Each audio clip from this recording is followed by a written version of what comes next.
አጭር መልእክት ስለ ኩላሊት ላስተላልፍ ወዳለሁ። ሜሪ ጆይ ኢትዮጵያ 3 የኩላሊት ማዕከል ከፍቷል። አንደኛው አዋሳ ላይ የክልሉን ፕሬዝዳንትና እንደዚሁም የካቢኔ አባላት ከንቲባውን፣ ጤና ቢሮን በጣም እናመሰግናለን። ትልቅ ድጋፍ አድርገው ነው አዋሳ ላይ የተከፈተው ባለሀብቶች። እዛ ላይ ስናስመርቅ ክልሉ በተከበረው አቶ ደስታ ሌዳሞ 10 ሚሊዮን ብር ተሰጥቶን ሆስፒታል እየተገነባ ነው። ጤና ጥበቃ ክብርት ዶክተር መቅደስ ዳባን በጣም እናመሰግናለን። ለአዋሳ የ23 ሚሊዮን ዲጂታል ኤክስሬይ ተሰጥቶን ስራ ጀምሯል። እንደዚሁም የክልሉ ጤና ቢሮ አዲስ አምቡላንስ ሰጥቶን እያገለገለ ይገኛል። ወደ አርባ ምንጭ ስንሄድ ደግሞ የክልሉ ፕሬዝዳንት አቶ ጥላሁን ከበደ፣ ከንቲባው፣ ዞን አስተዳዳሪው ከ20 ሚሊዮን በላይ በመስጠት ማህበረሰቡ የኩላሊት እጥበቱ እውን እንዲሆን ተደርጎ ስራ ጀምሯል። ወደ አዲስ አበባ ስንመጣም እንደዚሁ ከኛ ጋር አጋር ሆኖ የሚሰራው ፍሎ ዳያሊሲስ ሴንተር ዶክተር አበባና ቤተሰቦቻቸውን በጣም እናመሰግናለን። አብረን እየሰራን እንገኛለን። አሁንም ክብርት ዶክተር መቅደስ ዳባና የጤና ሚኒስቴር በጣም እናመሰግናለን። የ4 ሚሊዮን ዶፕለር አልትራሳውንድ ለአስኮ በጣም በትቅናሽ ሁሉን አይነት ህክምና እንድናደርግ ዶፕለር አልትራሳውንድ ተደርጎልናል። በጣም በትንሽ ብር ነው። ተመርመሩ።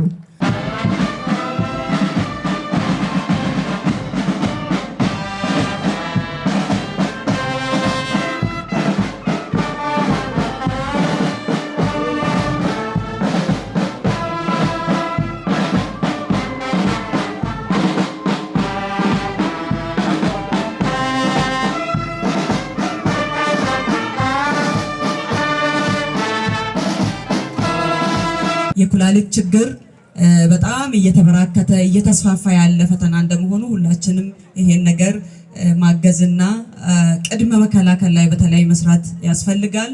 ባለሀብቶቻችን ሌሎች የልማት ስራዎችን እንደምትደግፉ ይሄንን ተግባርም እንድትደግፉ አደራ ማለት ፈልጋለሁኝ። እግራችን ወጠር አድርገን ሳይ ከደረታችን ጋር ነው። አቤት አቤት አቤት አቤት አላችሁ ወይ? yes see hop say hop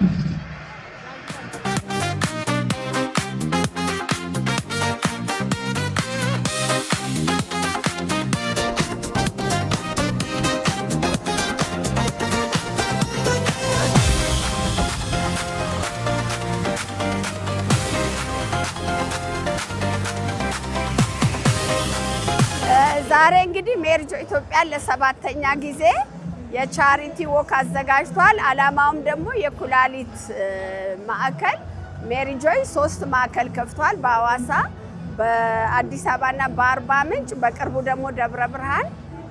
ዋናው መክፈቱ ብቻ እንዳይሆን ግንዛቤ ማስጨበጥ ነው። ለዚህም ደግሞ ባለፈው እናንተም በተገኛችሁበት አምባሳደር ሾመናል። አርቲስት ነፃነት አንበርብር መሀላችን ትገኛለች። ሜሪ ጆይ ጋር እንግዲህ ከ10 ዓመት በላይ እንተዋወቃለን። አቢሜሌክ ኢንተርቴይንመንት የሚባል አለኝ እና በዛ ኢንተርቴይንመንት የነፃ ቪዲዮዎችን እቀርጽላቸው ነበረ።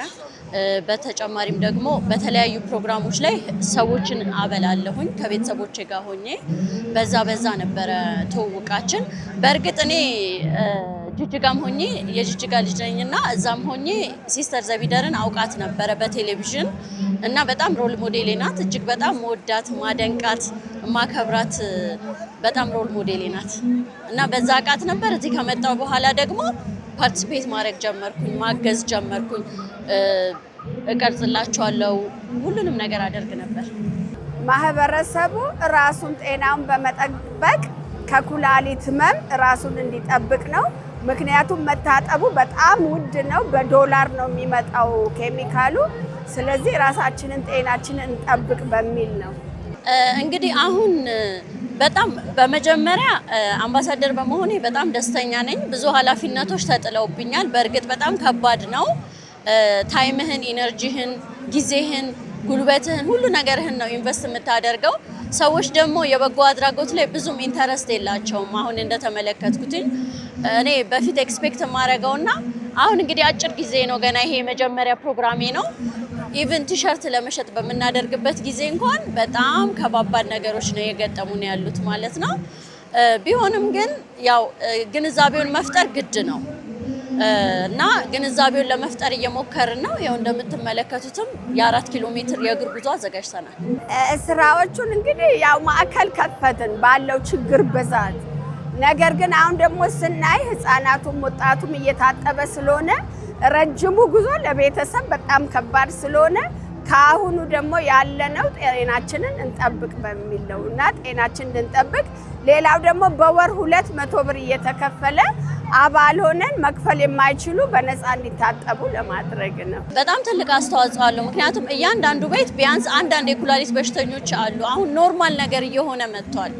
በጣም ኖርማል እየሆነ ነው። ስታይ የ8 ዓመት ልጅ ባለፈው ዲያሊሲስ ሲሰራ ነበረ እና በጣም ከባድ ስለሆነ አትሊስት ይሄ ግንዛቤ ያስጨብጣል። ሰዎች ሪማይንድ ያደርጋል።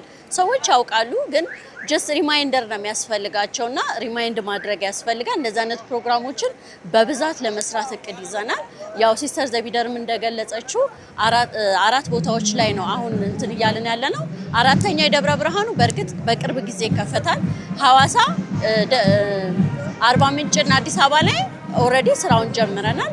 ቢሆንም ግን ሜምበሮች ያስፈልጉናል። በወር 200 ብር እየከፈሉ 150 ሺህ ሜምበር ብናገኝ ምንድነው ሌሎችም በነፃ አገልግሎቱ እንዲያገኙ አቅም የሌላቸው አሁን አስተማሪዎች አሉ፣ ነርሶች አሉ፣ አቅም የሌላቸው የመንግስት ሰራተኞች አሉ። እነሱ የነፃ አገልግሎቱን ማግኘት እንዲችሉ ኦፖርቹኒቲን ለማመቻቸትም ጭምር ነው እዚህ ያለ ነው። በጣም ደስ ይላል። ምክንያቱም ሁሉም ቤት የኩላሊት በሽታ ስላለ ማህበረሰቡ በጣም